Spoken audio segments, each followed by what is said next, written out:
राजा के लड़के, तू काल के वशीभूत हो गया। बोल तो इन्हें संभार, धनु ही श्याम का पुराण धनु, कहा तेरी छोटी छोटी धनुया और कहा मेरे गुरु बाबा का विशाल आयुध विदित सकल संसार।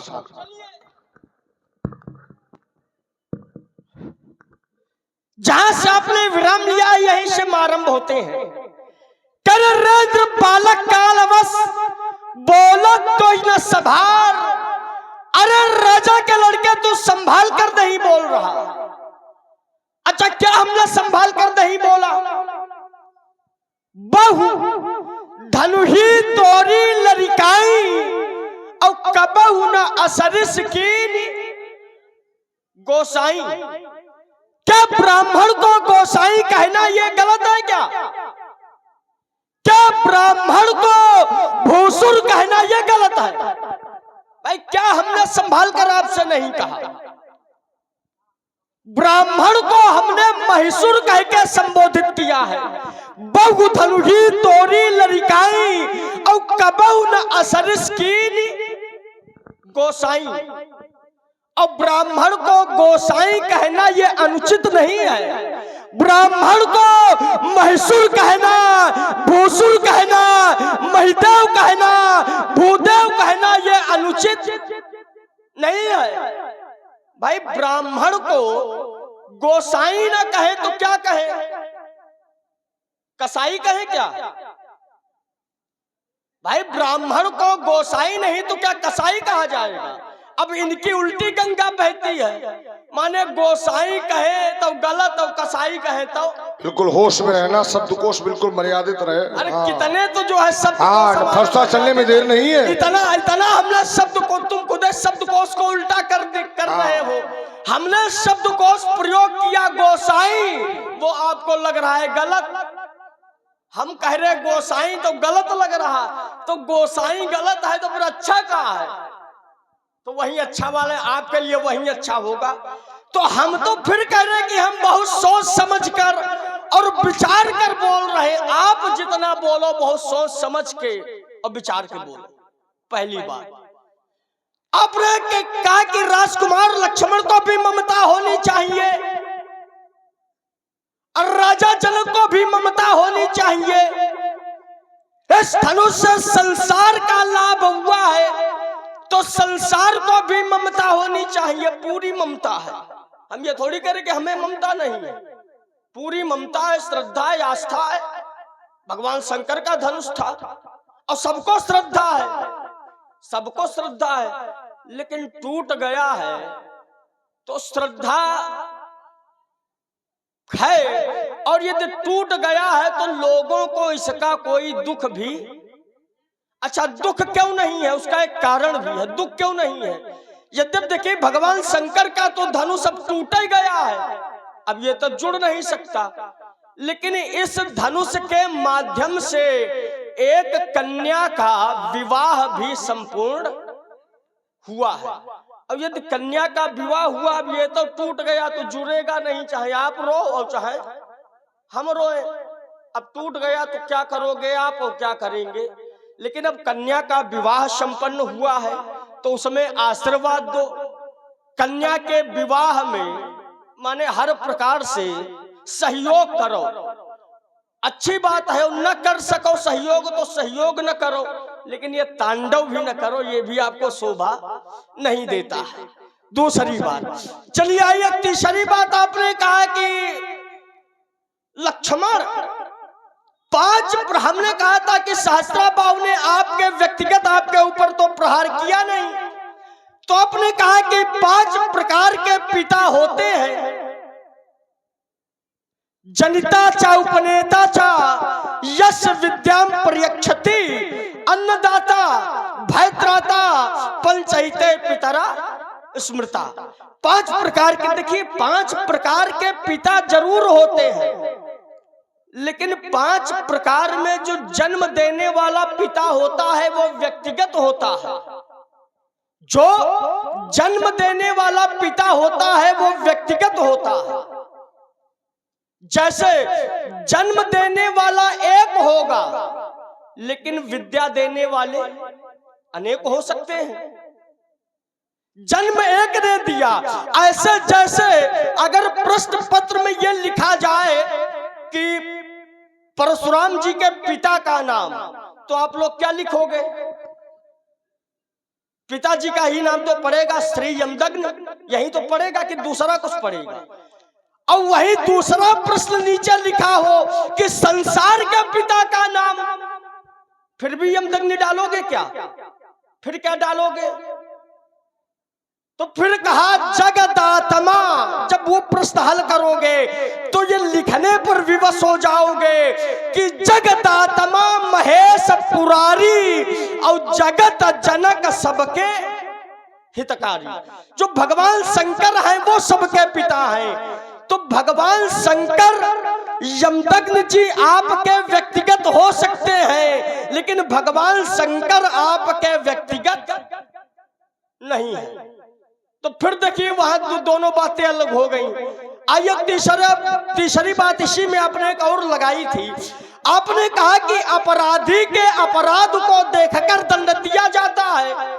अपराधी कहां कब किस कोटि का अपराध कर रहा है और एक ही अपराध में उसे दंड, अच्छा एक अपराध में दंड न दे, दो अपराध में दंड न दे चलेगा, और जब तुम्हारे घर पर प्रहार करे तभी दंड दो, ये भी तो नियम ठीक नहीं है भाई। नियम तो ये होना चाहिए, अगर स्वयं को दंडाधिकारी माने हो तो फिर नियम ये होना चाहिए कि भले एक बार हमारा अपराध कर दो तो हम सह लेंगे, लेकिन किसी दूसरे का अपराध, ये होना चाहिए भाव कि हम पर यदि कोई प्रहार हो तो हम सह ले, लेकिन दूसरे पर प्रहार हो तो फिर सहे नहीं। लेकिन इनकी फिर उल्टी गंगा है, दूसरे चाहे जहां तांडव मचाओ, हमसे कोई मतलब। और जब बोले हमारे ऊपर अगर प्रहार करोगे तब हम दंड देंगे, क्या नियम ये होना चाहिए? ये नियम भी अच्छा नहीं है। नियम ये हो कि चाहे अपराध तुम्हारे यहाँ हो और चाहे अपराध दूसरे के यहाँ हो, अपराध के प्रति आपको सतर्क रहना। लेकिन आपने तब सतर्कता दिखाई जब उसने आपके घर में प्रहार किया, आपके आश्रम पर आक्रमण किया और जबरदस्ती गाय का हरण किया, तब आपने शत्रु माना है उसे। लेकिन सहस्रा बाहु को देखते हुए धनुष तोड़ने वाले ने कोई आपसे व्यक्तिगत शत्रुता, धनुष से भले शत्रुता हो या धनुष के प्रति भले उसने जो भी व्यवहार किया हो, लेकिन व्यक्तिगत आप पर उसने कोई प्रहार या व्यक्तिगत आपके प्रति उसका कोई अपराध नहीं है। अब बात रही धनुष की, तो अगर देखो धनुष टूटा है, आपने कहा था कि भगवान शंकर जो है वो शंकर जगत वंद जगदीशा और सुर नर मुनि सब नावई, सारे लोग शीश नवाते हैं।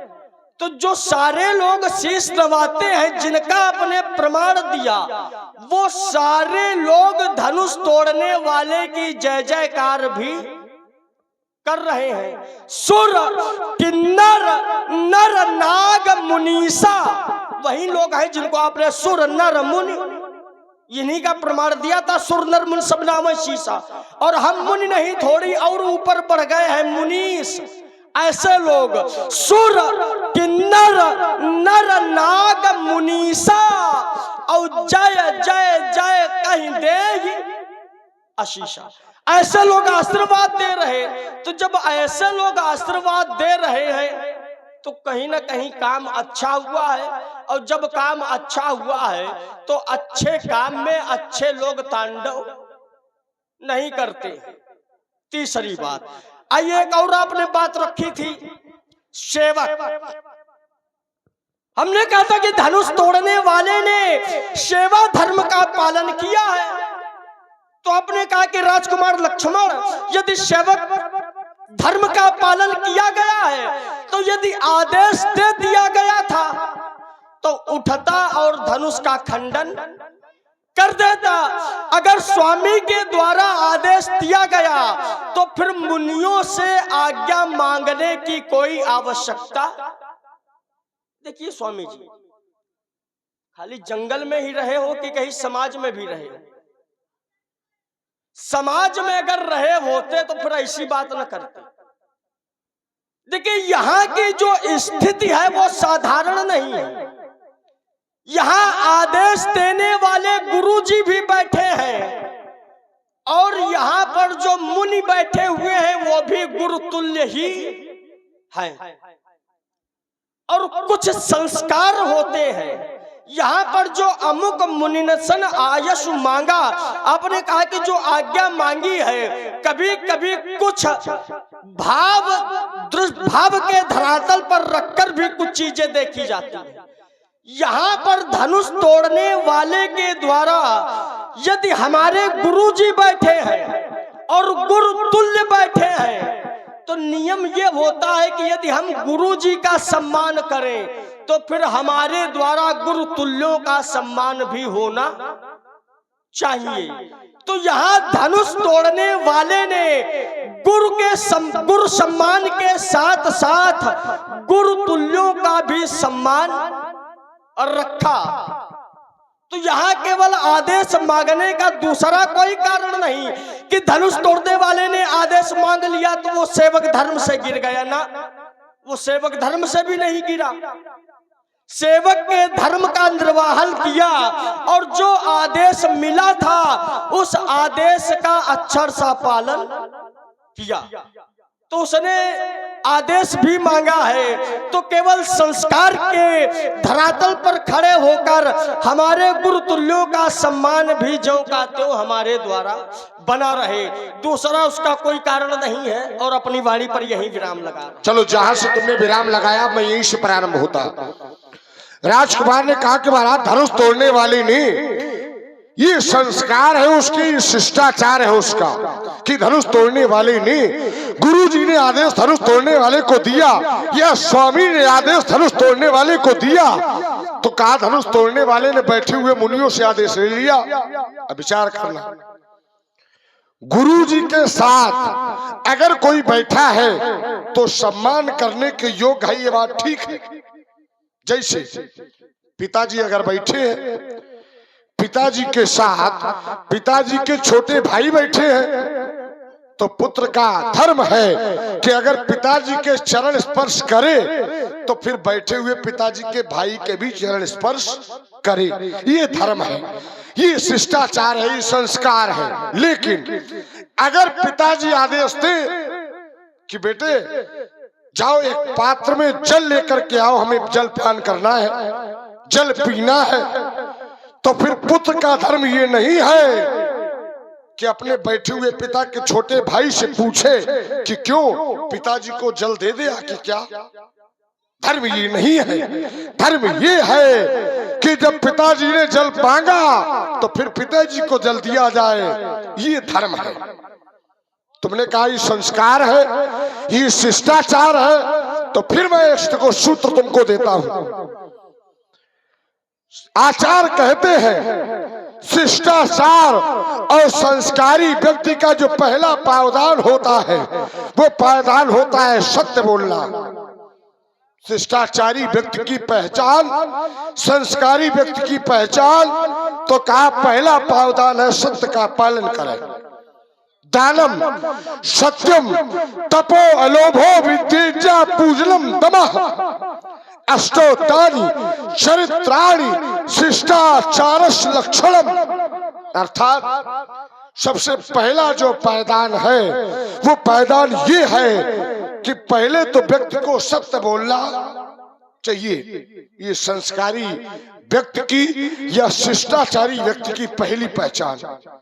धनुष तोड़ने वाला तुम्हारी दृष्टि में सर्वस्व है, तो क्या धनुष तोड़ने वाले ने सत्य बोला?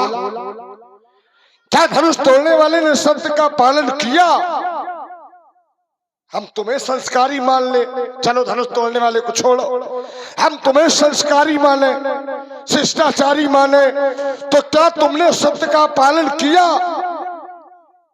ध्यान देना, व्यक्ति से पूछा जाए कि क्यों बेटे आपके पिताजी का क्या नाम है, तो बालक बताएगा कि मेरे पिताजी का अमुक अमुक नाम। तुम्हारे भैया से मैंने पूछा कौन है धनुष तोड़ने वाला? तो उत्तर आया कि नाथ शंभुधन भंजन हारा और हुई है क्यों एक दास, कोई एक होगा। जब प्रश्न है कि कौन, तो उत्तर आना चाहिए अमुक व्यक्ति के द्वारा धनुष तोड़ा गया है। बालक से पूछा जाए तुम्हारे पिता कौन, तो बालक का उत्तर आएगा अमुक व्यक्ति मेरे पिता, न कि उत्तर उसका ये आएगा कि हुई है क्यों। ये उत्तर है क्या? तो वो शिष्टाचारी भी नहीं है, संस्कारी भी नहीं है। पहली बात तुम्हारी देखो लग नहीं रही है। दूसरा का महाराज अरे आप इसे ममता का, तो का महाराज हाँ सबको ममता है। अच्छा जब सबको ममता है, का भोलेनाथ का धनुष है, तो का भोलेनाथ सबके ईश है, सबके गुरु है। अच्छा विचार करना, गुरु जी की कोई वस्तु अगर कहीं टूट जाए या तोड़ी जाए या गुरु जी का अपमान किया जाए, तो शिष्य विरोध करेगा या उसके पक्ष में खड़ा होगा? विरोध करेगा। क्यों? क्योंकि मेरे गुरु जी का अपमान हुआ है, तो शिष्य का पहला धर्म है कि वो विरोध करे। तुमने ये स्वीकारा कि भोलेनाथ सबके गुरु हैं, सबके ईश है और सभी को भोलेनाथ के प्रति आस्था है, श्रद्धा है, ममता है, तो फिर तुम्हें भी राजा जनक का विरोध करना चाहिए था। तुम्हें भी धनुष तोड़ने वाले का विरोध करना चाहिए था। पहली बात तो विरोध तुम्हारा है नहीं, तुम तो परशुराम का विरोध करने में लगे हो। धनुष तोड़ने वाले का विरोध करो, राजा जनक का विरोध करो। क्यों? क्योंकि राजा जनक ने पढ़ करके ये ठीक कार्य नहीं किया, राजा जनक ने धनुष को तोड़वा करके कार्य अच्छा नहीं किया, तो विरोध वहां होना चाहिए। दूसरी बात का उत्तर तुम्हारी। तीसरा का शास्त्रा बाबू अर्जुन ने व्यक्तिगत आपके पिता का अपमान किया और कहा आपने जो बताया कि 5 प्रकार के पिता होते हैं, तो कहा धनुष तोड़ने वाले ने आपके विद्या का दान देने वाले पिता भोलेनाथ का अपमान किया, लेकिन कहा धनुष तोड़ने वाले की तुलना शास्त्रा बाबू से आप जो कर रहे हैं, तो कहा शास्त्रा बाबू अर्जुन ने व्यक्तिगत आपके पिता का अपमान किया। अच्छा ध्यान देना, मेरे पिता जो है वो व्यक्तिगत है, ठीक ध्यान देना। अच्छा जिससे जो जन्म पाता उसके वो व्यक्तिगत पिता होते हैं। तुम चारों भाइयों का जो जन्म हुआ है, इसमें पिता का कितना योगदान है? हम अब तुम्हारे अगर चरित्र को जांचें तो हम तुम्हारे व्यक्तिगत पिता किसको कहें? कौन तुम्हारा व्यक्तिगत पिता है? भाई व्यक्तिगत तुमने लगाया है, ये तो सबके पिता है 5 प्रकार के। जो सूत्र है वो ये जनता यो अपनेता चा यस्तु विद्या प्रक्षत अन्नदाता भयत्राता पंचायती पितराम स्मरता, ये प्रत्येक व्यक्ति के होते हैं।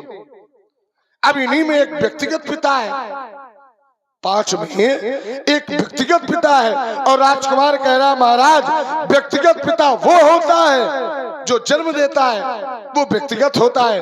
तो तुम्हारा जो जन्म हुआ है उसमें योगदान किसका है? कौन तुम किसको व्यक्तिगत पिता कहोगे भाई? पहली बात तुम्हारी है, इसलिए उतना रखो जितना सीमित हो, मर्यादित रहो और सीमा के अंतर्गत रहो। सीमा को लांघोगे तो फिर बात नहीं होगी। दूसरा देखो धनुष तोड़ने वाला तुम्हारी दृष्टि में सर्वस्व है, सब कुछ है, मैंने स्वीकार किया। धनुष तोड़ने वाले का प्रतिनिधित्व तुम कर रहे हो। अगर आपके मित्र, आपका पड़ोसी, आपका पुत्र कोई अच्छा कार्य करता है तो आप उसे छिपाते हैं कि बताते हैं? बताते हैं। क्यों? क्योंकि हमारे मित्र ने, हमारे पुत्र ने, हमारे पड़ोसी ने ऐसा अच्छा कार्य किया है तो वो छिपाया, बताया जाता है छिपाया। ऐसे ही धनुष तोड़ने वाले ने जब इतना ही अच्छा कार्य किया है तो फिर छिपाने की आवश्यकता नहीं है, बताने की आवश्यकता है कि महाराज धनुष तोड़ने वाला अमुक व्यक्ति है, धनुष अमुक व्यक्ति के द्वारा तोड़ा गया, समाज में उस स्थान पर बैठा है, उसे दिखाओ, उसका रूप दिखाओ, उसका नाम बताओ, और तुम्हें 3-5 करने की कोई आवश्यकता नहीं है। अगर उसने अच्छा कार्य किया है और कहीं न कहीं तुम्हें यह संदेह है कि धनुष तोड़ने वाले ने धनुष को तोड़ करके कार्य अच्छा, अगर तुम्हें ये पूर्ण विश्वास होता कि धनुष तोड़ने वाले ने धनुष को तोड़ करके बहुत अच्छा कार्य किया, तो परशुराम के सामने उसको लाओ, या परशुराम को उसका नाम बताओ, या उसका रूप दिखाओ, और ना इतना कर सको तो कम से कम उसकी पहचाने बताओ। मैं अपनी वाणी को अल्प विराम देता। चलिए, करे कि जब कार्य अच्छा होता है तो उसे बताया जाता है कि छिपाया जाता। अच्छा, यहाँ छिपाया गया, यहाँ जिस समय धनुष तोड़ने वाले ने धनुष तोड़ा तो उसे छिपाया नहीं गया, अपितु लोक भर में उस नाम का जय जयकार होने लगा। रही भुवन भरी जय जय बानी, तो धनुष भंग धुनि जात, उस व्यक्तित्व की जय जयकार होने लगी। सुर किन्नर नर नाग मुनीसा, क्या जो व्यक्ति छिपाया जाएगा उस व्यक्ति को ये लोग जानेंगे, लेकिन सारे लोगों ने जाना। तो धनुष तोड़ने वाले ने धनुष तोड़ा तो लोगों ने उसे छिपाया नहीं, मैं ही समझो, मैं ही पाताल नाग जसु व्यापा, तीनों लोकों में उस व्यक्ति का यश व्याप्त हो गया। अगर उसे छिपाया जाता, यश उसका व्यक्त होता है जो प्रदर्शित होता है, छिपाने वाले का यश नहीं व्याप्त होता। किसी व्यक्ति को अगर आप छिपा के रखोगे तो उसका यश बाहर नहीं फैलेगा, जो जितना दूर तक जाएगा उसका उतना दूर तक यश। और धनुष तोड़ने वाले को यदि छिपाया जाता तो मही पाताल नाग जसु व्यापा, तीनों लोगों में उसका यश व्याप्त हो गया। हाँ, आपके आगे छिपाया जा रहा है, क्यों? अब उसका भी उत्तर ले लो कि आपके आगे क्यों छिपाया जा रहा है। यद्यपि उसने काम इतना अच्छा किया है कि तीनों लोकों में उसको यश मिल रहा है। अब आपका कोई व्यक्ति, समाज में किसी व्यक्ति ने आपका हित किया हो, आपका लाभ हुआ हो उस व्यक्ति से, और फिर अगर कोई दंडाधिकारी आए और उसी काम को गलत बताए, समझो, यद्यपि काम उसने अच्छा किया है लेकिन दंडाधिकारी जबरदस्ती कहे कि ना, ये काम गलत हुआ है, बताओ, उसको हम दंड देंगे, तो फिर क्या ऐसी स्थिति में लोग बताएंगे? नहीं बताएंगे, क्योंकि जानते हैं कि यद्यपि इस व्यक्तित्व ने हमारे लिए, समाज के लिए, हम सबके लिए अच्छा किया है, लेकिन इनके लिए ये काम, माने व्यक्तिगत इनके लिए ये गलत है। और भाई व्यक्तिगत इनके लिए गलत है, अगर हम बताएंगे तो हो सकता है दंड दिया जाए, इसलिए लोगों को आपसे छिपाया जा रहा है। समझना पड़ेगा उस बात को, ऐसे थोड़ी कि हवा में जो मन हो वो कहो। तो जो छिपाने का मुख्य कारण है ये है पहली बात। आइए दूसरी बात, आपने कहा कि वो हमारे तो पिता यमदग्नि है। देखिए बात आपने बिल्कुल घुमा दी, बात हमारी दूसरी थी, आपने उसमें एक और बात लगा दी अपनी ओर से।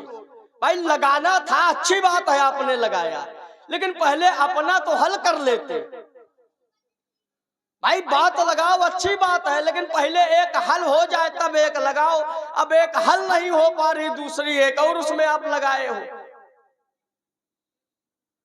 हमारी जो बात थी कि यमदग्नि जी आपके व्यक्तिगत पिता हो सकते हैं, लेकिन भगवान शंकर आपके व्यक्तिगत, अब ये यथार्थ है, इसमें वो आप कुछ दूसरी बात लग भी नहीं सकती। चलिए ठीक है, एक आपने अपनी ओर से लगाई। बोले वो फिर तुम लोगों के व्यक्तिगत पिता कौन है? देखिए संसार में पिता 5 होते हैं, समझो। संसार में पिता 5 होते हैं, लेकिन बाप एक होता है। पिता में और बाप में, इन दोनों में अंतर है। व्यक्ति के पिता तो 5 हो सकते हैं, लेकिन बाप किसको कहते हैं? बप धातु से बाप शब्द की उत्पत्ति हुई है, और बप माने होता है शरीर। बप माने शरीर, अर्थात बप दातारौ या सह बापा, अर्थात जो शरीर प्रदान करे उसको कहते हैं बाप। और शरीर केवल एक प्रदान करता है। विद्या तो आप अनेकों से ले सकते हैं, लेकिन शरीर प्रदान करने वाला एक। पहली बात। आइए अब हमारे ऊपर आपने कि फिर तुम्हारा, देखिए हमारे चक्कर में न पड़ो, अपने ही पिताजी के चक्कर में पड़ो तो ज्यादा सही है। क्योंकि हमारे बाप के चक्कर में पड़ोगे तो हम जिनके साथ चलते हैं ना, हम जिनके साथ चलते हैं वो सबके बाप है। हाँ, हम जिनके साथ चलते हैं वो सबके बाप हैं, और जो सबके बाप होंगे उनका कोई बाप, समझो, जो सबके कैसे? तो जिनके साथ चलते वो साधारण नहीं है। ईश्वर सजीव अविनाशी और चेतन सहज सकल गुण राशि। साधारण व्यक्तित्व के साथ नहीं, और वो साधारण व्यक्तित्व ये मानो संसार का बाप है, और जो संसार का बाप है उसको उसका कोई बाप, इसलिए कह रहे उनके चक्कर में न पड़ो। दूसरी बात। आइए तीसरा बिंदु। आपने कहा कि अगर सत्य के धरातल पर, शिष्टाचार के धरातल पर, सम्मान के धरातल पर यदि खड़े होकर उसने बोलना प्रारंभ किया था तो फिर असत्य न बोलता, सत्य बोलता। सत्य यदि बोलता तो मैं शिष्टाचार का धरातल मानता। देखिए फिर मैं वही बात कह रहा हूं, कभी कभी कुछ बातें स्थिति पर निर्भर करती हैं, समझना। कभी कभी कुछ बातें स्थिति पर निर्भर करती हैं। जैसे आपने कहा था कि सत्य बोलना, यद्यपि संसार में सत्य बोलना ये अच्छी बात है। आचार्यों ने कहा धर्म न दूसर सत्य समाना, आगम निगम पुराण बखाना। सत्य बोलना चाहिए, सत्य के समान धर्म नहीं है। नहीं, असत्य संपातक पुंजा, और यदि असत्य बोला जाए तो उससे बड़ा कोई अधर्म नहीं है। लेकिन फिर मैं कहता हूं कि कहीं कहीं स्थिति जब दूसरी होती है, स्थिति परिवर्तित होती है, तो ये सारे नियम भी परिवर्तित हो जाते हैं। जैसे भले सत्य बोलना धर्म है और असत्य बोलना पाप है, लेकिन यही कहीं कहीं स्थिति पड़ने पर उल्टा हो जाता है। स्थिति क्या? तो आचार्यों ने कहा स्त्री सुनर्म विवाहे चा व्यत्यर्थे प्राण संकटे। अगर कभी कभी कहीं यदि कन्या के विवाह में स्त्री सुनर्म विवाहे चा, अर्थात कन्या के विवाह में अगर जो घर बल कुल होई अनूपा की स्थिति में विवाह किया जा रहा है, और यदि ऐसी स्थिति में किसी कारणवश विवाह में कोई व्यवधान आ रहा है और फिर असत्य बोल दिया जाए, तो फिर वो असत्य अधर्म नहीं अपितु धर्म के बराबर होता। समझो, स्थिति बदलने पर गाय की रक्षा में, गौ की रक्षा में यदि असत्य बोल दिया जाए, यदि गाय जा रही है पीछे से बधिक है और गाय दाईं ओर मुड़ गई, चली गई। और बधिक ने पूछा, गाय को देखा, और ऐसी स्थिति में आपने यदि झूठ भी बोल दिया कि गाय दाईं ओर नहीं बाईं ओर गई है, तो भले बोला असत्य जा रहा है, लेकिन वह भी सत्य के समान धर्मवान। स्त्रीषु नर्म विवाहे चा व्यत्यर्थे प्राण संकटे गो ब्राह्मण हितार्थाय सत्यासत्य मृतैव चा। अर्थात ऐसा असत्य भी सत्य के समान धर्मवान है। और यह भी स्थिति विवाह की ही है। भाई असत्य इसीलिए बोला जाता है कि विवाह अच्छे से हो जाए और वर